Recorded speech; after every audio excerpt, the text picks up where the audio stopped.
The shuttle descended through the pale blue clouds of Kithra 7, and Maya-chan pressed her face against the cold window like a child seeing snow for the first time.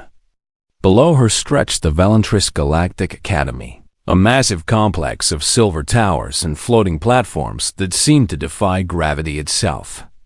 The buildings curved and twisted in ways that made her human brain ache just looking at them, but she could not look away. She was 17 years old, born on Earth in a small apartment in Shanghai, and now she was about to become one of only 3 humans ever admitted to the most prestigious school in the known galaxy. Her mother had cried at the spaceport. Her father, Carl Wei Chung, had simply squeezed her shoulder and whispered words she would never forget. "Remember who you are. Little tiger, remember what we are." Maya had not fully understood what he meant at the time. The shuttle landed with a soft hum, and the doors slid open to reveal a world unlike anything she had ever imagined. The air smelled sweet and clean, filtered through machines that cost more than entire Earth cities. The gravity felt lighter here, making her feel like she might float away if she jumped too high. Students of a dozen different species walked the landing platform, and Maya felt her heart sink as she realized something terrible. She was the smallest person here by far. The Valkyrie were the first species she noticed. They stood nearly 7 feet tall with skin like polished silver and eyes that glowed with soft purple light. They moved with a grace that made dancers look clumsy, and when they spoke, their voices seemed to echo inside her skull. These were the psychics, the mind readers, the species that had ruled half the galaxy for 10,000 years. The Drathan came next, massive reptilian warriors with scales of green and gold and black. Their muscles bulged beneath ceremonial armor, and their yellow eyes tracked every movement around them like predators watching prey. Each one stood at least 6.5 feet tall and weighed probably 300 pounds of pure fighting power. The Silith made Maya shiver despite herself. They were insectoid beings with 4 arms and compound eyes that reflected light in disturbing patterns. They moved in perfect coordination with each other, their mandibles clicking in a language that sounded like stones grinding together. And then there was Maya, 5 feet 4 inches of ordinary, human girl with black hair tied back in a simple ponytail and brown eyes that held more determination than anyone here could possibly guess. She grabbed her single bag and stepped onto the platform. A Valkyrie administrator floated toward her on a hovering platform, his purple eyes scanning a holographic display. "Human student Maya Chun," he announced in a voice that dripped with barely hidden contempt. "You are assigned to Residential Tower 7. Sublevel 3. Follow the marked path and do not deviate." He did not say welcome. He did not offer help with her bag. He simply floated away as if she were beneath his notice. Maya squared her shoulders and began walking.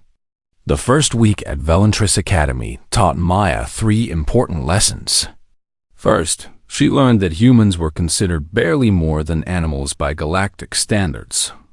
Earth was classified as a death world, a planet so hostile that the fact humans had survived at all was considered a scientific curiosity rather than an achievement. The textbooks describe humanity as pre-emergence primitives who had stumbled into space travel through luck rather than intelligence. Second, she learned that the Academy operated on an unspoken caste system that no one would admit existed. The Valkyrie sat at the top, their psychic abilities giving them power over nearly every other species. The Drathan commanded respect through their warrior traditions and physical dominance. The Silith controlled entire sectors of the economy through their hive mind coordination. Humans ranked at the very bottom, below species that had only achieved space travel a century ago, below races that could barely speak, below everyone. Third, and most painfully, Maya learned that she was completely alone. The other 2 human students at Valentris were both in their final year and had long ago learned to keep their heads down and avoid attention. They met Maya once, warned her to do the same, and then never spoke to her again. Prince Kethan Solvrith noticed Maya on her 8th day at the academy. He was everything a Valkyrie noble should be, tall and beautiful with silver skin that seemed to glow from within, and eyes of deep purple that could pierce through steel. His family had ruled their sector for 40 generations, and he carried himself with the absolute certainty of someone who had never been told no in his entire life. He found her studying alone in the library, her nose buried in a translation guide for advanced stellar navigation. "So this is the human," he said, and his voice echoed not just in her ears, but somewhere deep inside her mind. I wondered what all the fuss was about. Maya looked up and forced herself to meet his eyes. "I am Maya-chan," she said simply, "and I am trying to study." Kethan laughed, and several other Valkyrie students nearby laughed with him. "It speaks, and with such fire. Tell me, little human, do you actually believe you belong here among your betters?" Maya felt his psychic presence pressing against her mind like cold fingers trying to find a way inside. It was deeply unpleasant, but she had been warned about this. Humans had a natural resistance to psychic intrusion that scientists still could not explain. "I was admitted through the same tests as everyone else," Maya replied, keeping her voice calm and level. "Tests designed for species with actual intelligence," Kethan said, and his smile turned cruel.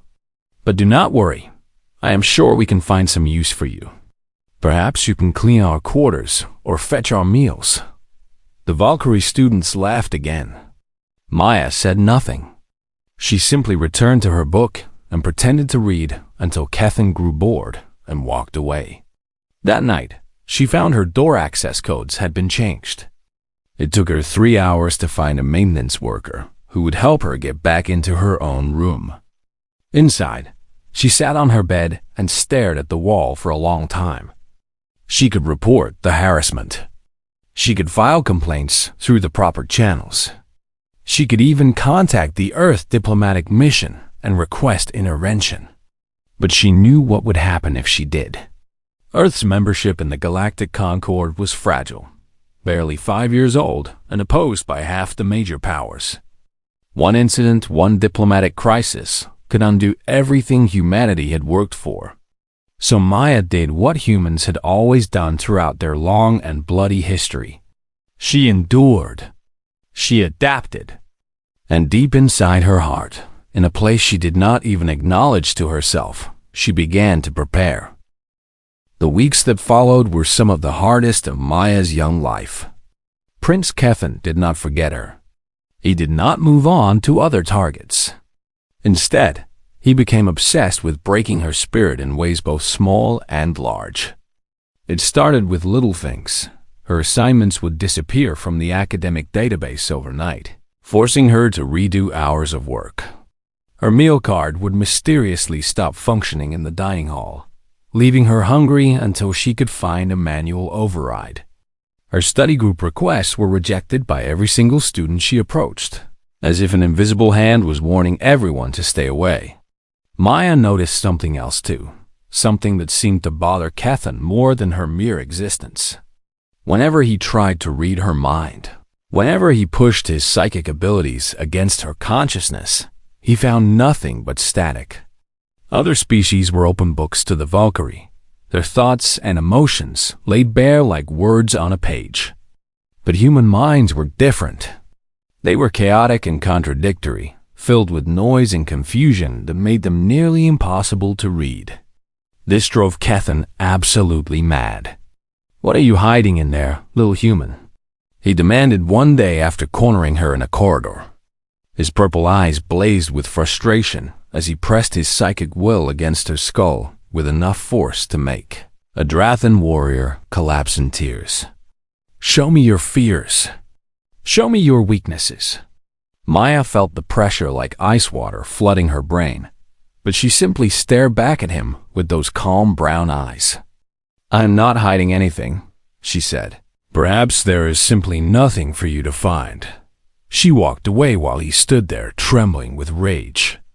That was the moment Kethan decided that humiliation was no longer enough. He wanted to destroy her completely. He began gathering allies with care and precision. First came Draven, a Drathan enforcer who had been expelled from his clan for excessive violence and now survived at the academy only through the protection of wealthy patrons. He was 6 feet 8 inches of scaled muscle and barely contained fury, and he enjoyed hurting things smaller than himself.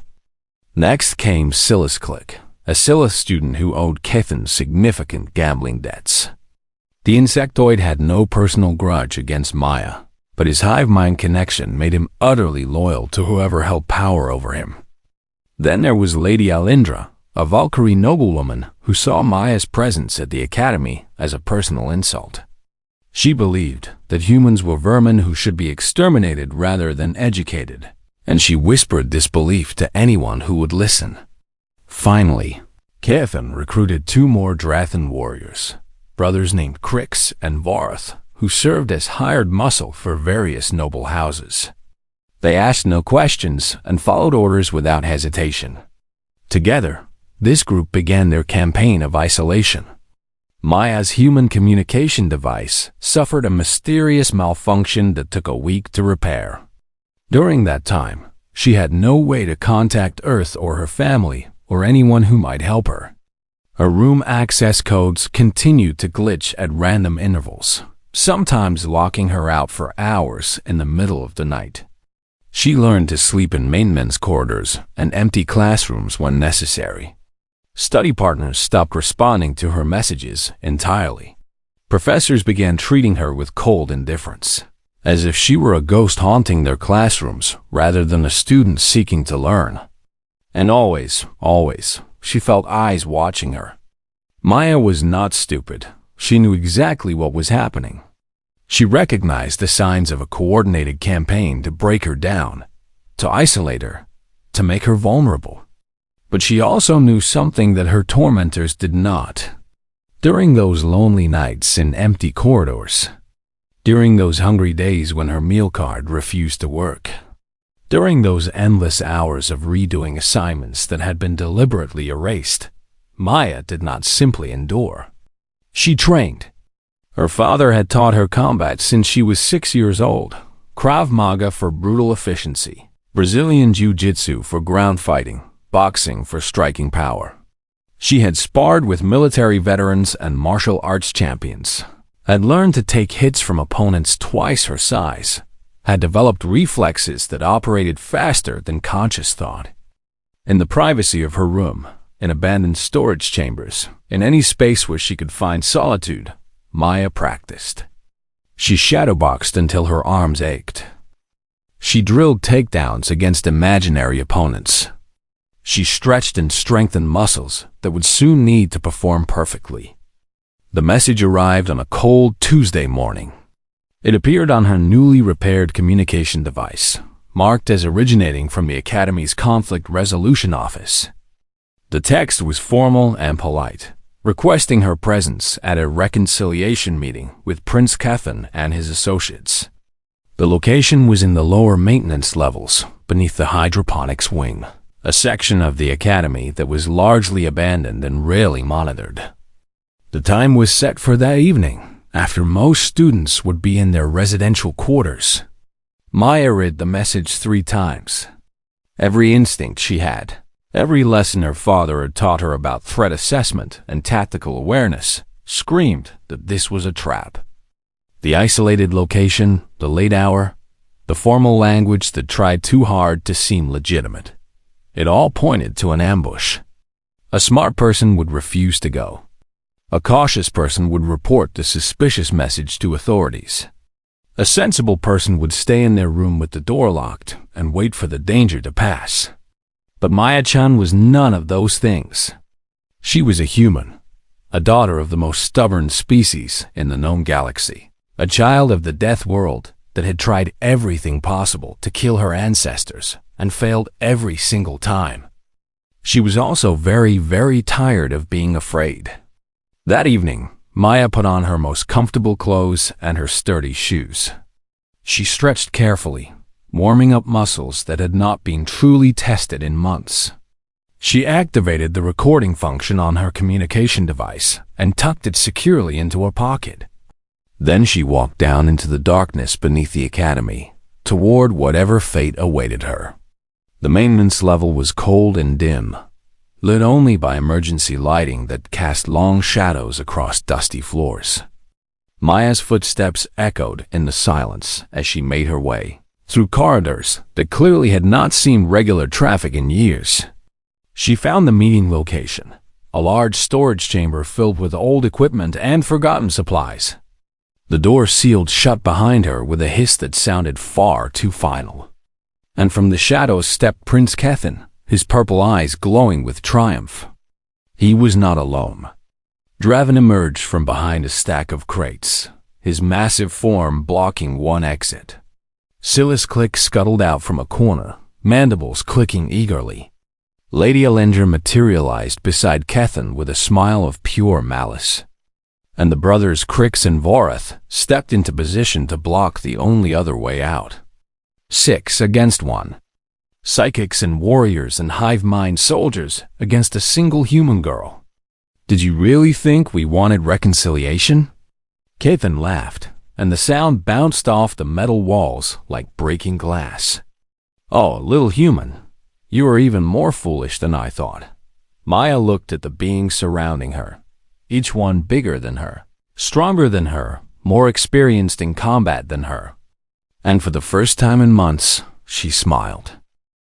Kethan stepped forward with the confidence of someone who had never lost at anything in his entire pampered life. Here is what is going to happen, human, he said, his voice smooth and cold like polished ice. You are going to record a message admitting that your species is unfit for the Galactic Concord. You are going to beg for forgiveness for ever thinking you belonged among civilized beings. And then you are going to request a transfer to the labor colonies where your kind truly belongs. Lady Alindra held up a recording device, her silver face twisted with anticipation. Make it convincing, she added. Cry if you can manage it. I want everyone to see what humans really are. Maya did not move. She did not speak. She simply stood there in the center of the room, looking at each of her captors in turn. Draven growled deep in his throat, a sound like gravel shifting in a metal drum. And if you refuse, he rumbled, we will have to convince you. I have wanted to see what human bones look like when they break. Silas Click chittered something in his native language, his forearms flexing with nervous energy. The brothers Crix and Vorath simply cracked their massive knuckles and waited for orders. Well, Kethan demanded, his patience already wearing thin. Do you understand what is happening here, little human? There is no escape. There is no rescue coming. Your only choice is between cooperation and pain. Maya tilted her head slightly, as if considering his words with genuine interest. I understand perfectly, she said in a voice that was strangely calm. I understand that you brought 5 warriors to threaten one teenage girl. I understand that you chose a location where no one can hear us. I understand that you have planned this for weeks. She paused, and something shifted in her brown eyes, something ancient and dangerous that made even Kethan hesitate. What I do not understand, Maya continued, is why you think any of that will help you. The room went very quiet. I gave you every chance, Maya said, and her voice dropped lower, harder. I was polite when you insulted me. I was patient when you sabotaged my work. I followed every rule and reported nothing, because I hoped you would eventually grow bored and move on. She began rolling her shoulders slowly, loosening muscles that had been waiting for this moment for a very long time. But you did not grow bored. You did not move on. Instead, you cornered me in the dark like predators hunting prey. Maya smiled again. And it was not a friendly smile. It was the smile of something that had stopped pretending to be harmless. So now I'm going to teach you something that your history books apparently failed to mention, she said. Do you know what humans call themselves? We call ourselves the persistence hunters. For millions of years, we chased our prey across the burning plains until they collapsed from exhaustion. We did not have claws or fangs or venom.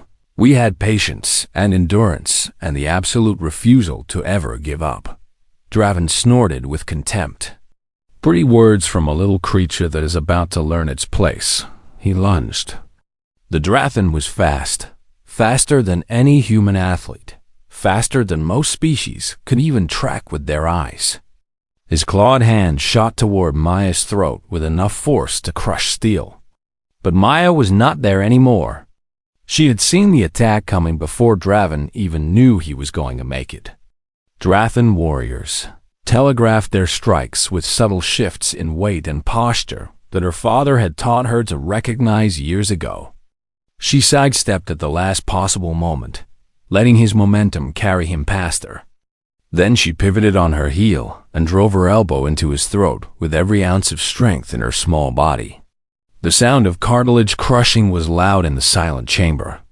Draven's eyes went wide with shock as his windpipe collapsed. He stumbled forward, claws clutching at his ruined throat, and crashed to the floor like a falling tree. His gasping breath sounded wet and desperate. 1.3 seconds. That was how long it had taken Maya to drop a Drathan warrior who outweighed her by nearly 200 pounds. No one moved. No one breathed. The 5 remaining attackers stared at their fallen comrade with expressions ranging from disbelief to genuine terror. Silas Click recovered first. His hive mind training overrode his shock and sent him charging forward with all 4 arms extended. His mandibles clacked together with enough force to sever a human limb. Maya dropped low, sweeping her leg across the floor in a technique her father called the Reaper. The Silith's legs went out from under him, and before he could recover, she grabbed one of his antennae and slammed his head into a metal support beam. Chitin cracked. Compound eyes shattered. The hive connection that linked him to his distant siblings stuttered and went dark. 2 down in less than 5 seconds. Lady Alindra screamed, a high piercing sound of pure terror, and tried to flee toward the sealed door. Maya was on her in 3 quick steps, catching her delicate wrist and twisting it into a joint lock that threatened to dislocate her shoulder. "Stay down," Maya commanded, and her voice was ice and iron.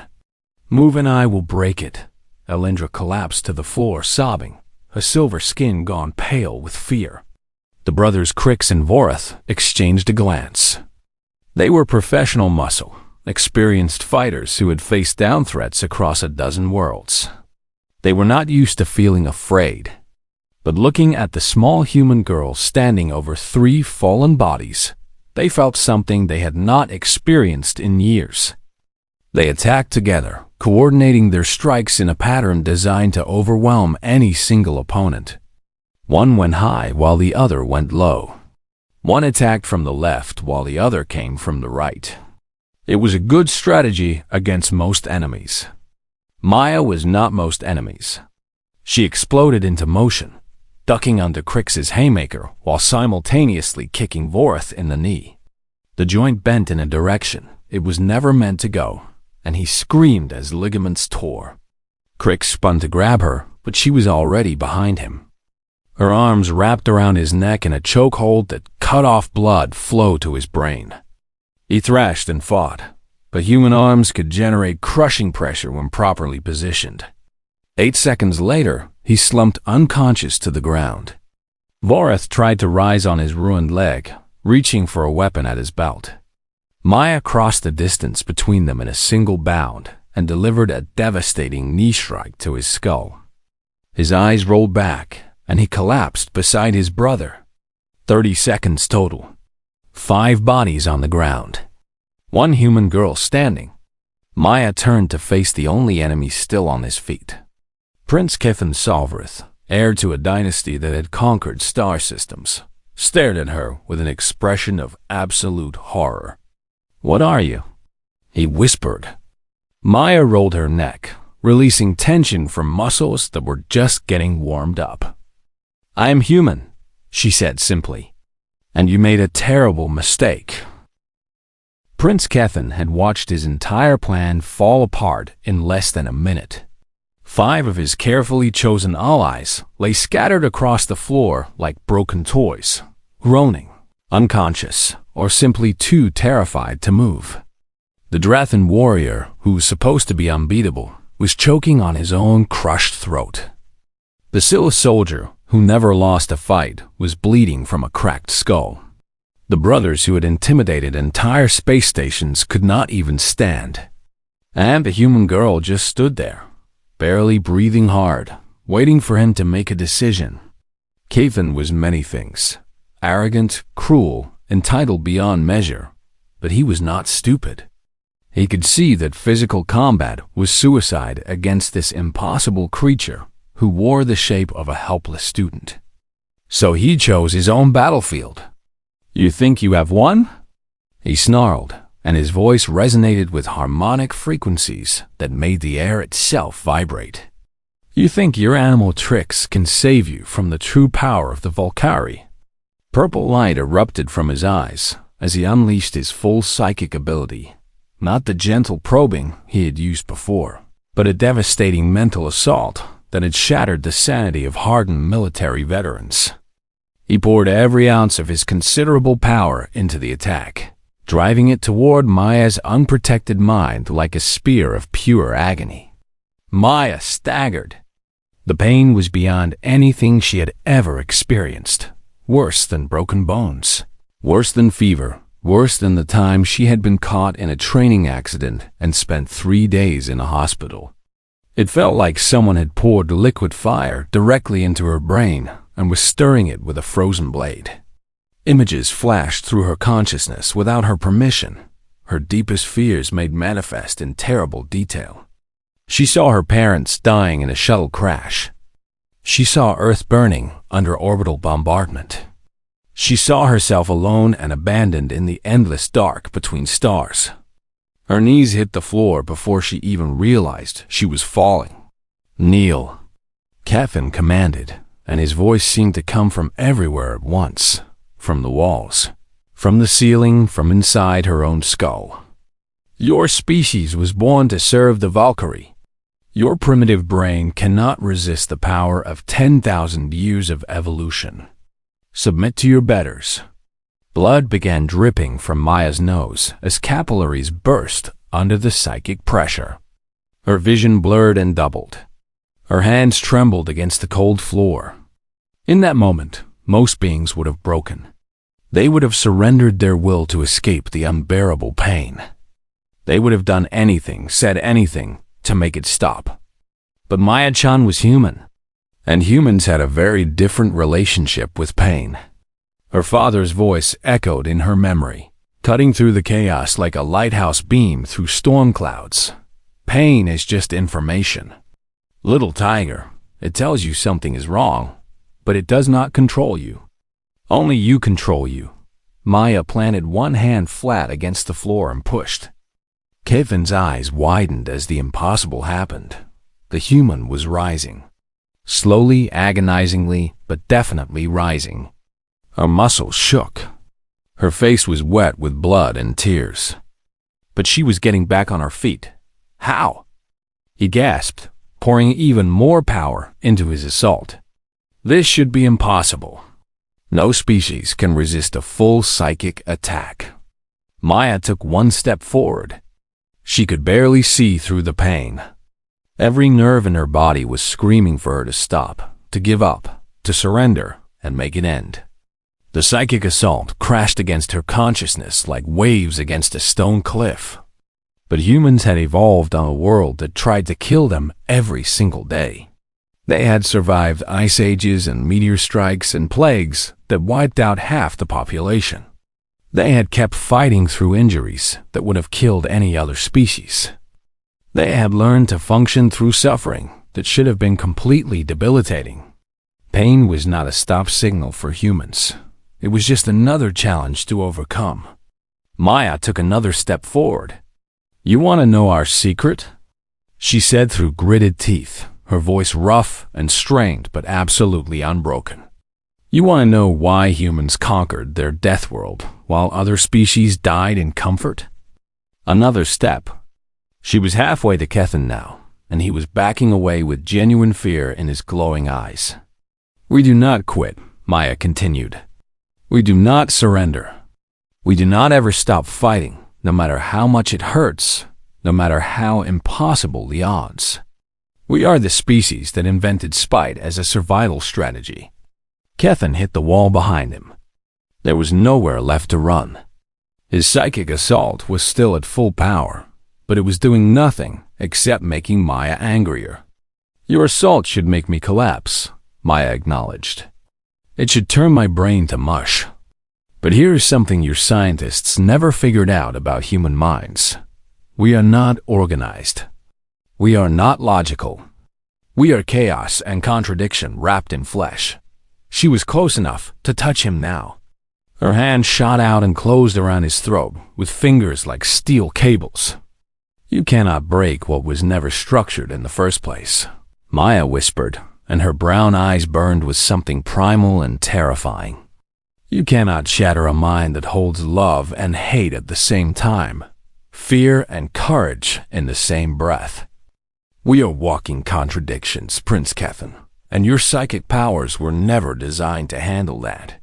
She began squeezing. Wait. Kethan gasped, his psychic assault faltering as panic overwhelmed concentration. Please, I am royalty. My father will destroy your entire planet. Your father cannot even destroy his own enemies, Maya replied coldly. And right now, your father is not here.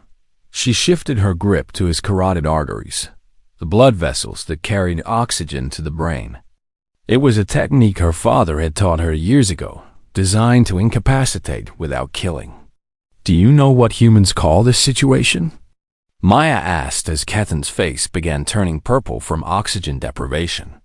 We call it Tuesday. We call it just another day. We call it the kind of thing we handle before breakfast. Kethan tried to speak, tried to beg, tried to threaten. But the words would not come as his brain began shutting down from lack of blood flow. His psychic assault collapsed completely. The purple light faded from his eyes. His hands fell limp at his sides. Sweet dreams, Prince, Maya said, and let him slide unconscious to the floor. She stood alone in the chamber, surrounded by the groaning bodies of 6 beings who had thought they could break a human girl. Blood still dripped from her nose. Her head ached like someone had used it for a drum. Her muscles trembled from the aftermath of adrenaline. But she was standing. She was alive. She had won. Maya reached into her pocket and pulled out her communication device. The recording had captured everything. Every threat. Every confession of planned crimes. Every moment of the fight that followed. She looked down at Prince Kethan, heir to a dynasty that had never known defeat. I told you this was a mistake, she said softly. Then she stepped over his unconscious body and walked toward the sealed door, ready to show the galaxy exactly what happened when you cornered a human. The recording reached Academy Commandant Veltris Sin at exactly midnight. The old Valkyrie had served in the military for 200 years before taking this administrative position. He had seen wars and rebellions and political crises that would have broken lesser beings. He thought nothing could surprise him anymore. He was wrong. The footage showed everything in perfect clarity. Prince Kethan and his allies setting their trap, their threats and demands, their confession of weeks of harassment and sabotage. And then it showed something that made Veltris pause the recording and watch again, 3 times to make sure his eyes were not deceiving him. A single human girl, barely more than a child, dismantling 5 combat-trained aliens in 30 seconds flat. The Commandant sat in silence for a long time after the recording ended. Then he began making calls. By morning, the footage had spread beyond his control. Someone, and Veltris never discovered who, had leaked the recording to news networks across the galactic concord.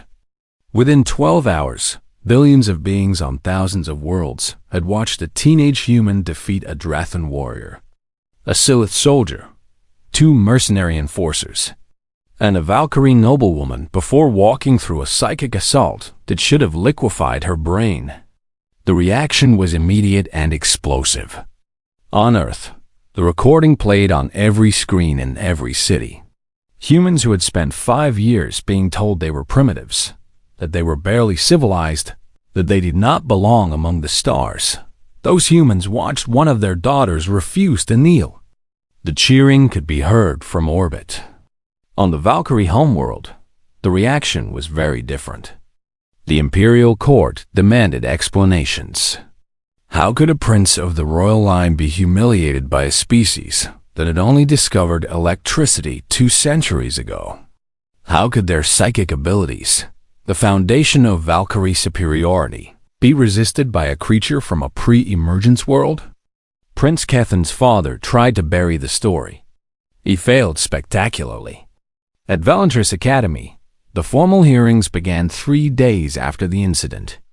Maya sat in the witness chamber while prosecutors questioned each of her attackers in turn. Draven admitted to planning violence. Elindra confessed to coordinating the harassment campaign. The brothers acknowledged accepting payment to participate in the ambush. Silas Click's hive mind provided testimony that could not be falsified. And Prince Kethan, stripped of his diplomatic immunity by an embarrassed imperial court, faced the full weight of galactic law for the first time in his privileged life. The sentences were severe.